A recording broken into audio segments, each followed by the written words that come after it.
19শে September থেকে শুরু হতে চলেছে ভারত বনাম বাংলাদেশের মধ্যে টেস্টের সিরিজ। দুটি ম্যাচ খেলবে দুই প্রতিবেশী দেশ। ইতিমধ্যেই ভারত এবং বাংলাদেশ দুই টিমই তাদের 16 সদস্যের টিম স্কোয়াড ঘোষণা করে দিয়েছে। আইসিসি বিশ্ব টেস্ট চ্যাম্পিয়নশিপের ফাইনালে যোগ্যতা অর্জনের ক্ষেত্রে এই সিরিজ খুবই ইম্পর্টেন্ট ভারতের জন্য।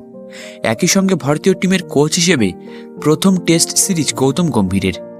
বাংলাদেশের বিরুদ্ধে ভারতের ওপেনিং জুটি কি হবে তা নিয়ে জোর জল্পনা চলছে, কারণ ঘোষিত টিমে রয়েছে একাধিক ওপেনার। দলে রয়েছেন শুভমান গিল, রোহিত শর্মা, যশস্বী জয়সওয়াল, KL রাহুল। সকলেরই টেস্ট ক্রিকেটে ওপেনিং করার অভিজ্ঞতা রয়েছে। টি-20 বিশ্বকাপের আগে ভারতীয় টিম ইংল্যান্ডের বিরুদ্ধে শেষ টেস্টের সিরিজ খেলতে নেমেছিল।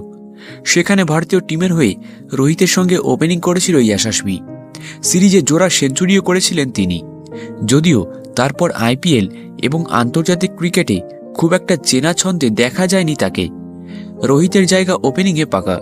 জয়সওয়াল ছাড়া KL রাহুল এবং শুভমান গিল দুজনেরই টেস্টে দীর্ঘদিন ওপেনিং করার অভিজ্ঞতা রয়েছে, সেঞ্চুরিও রয়েছে।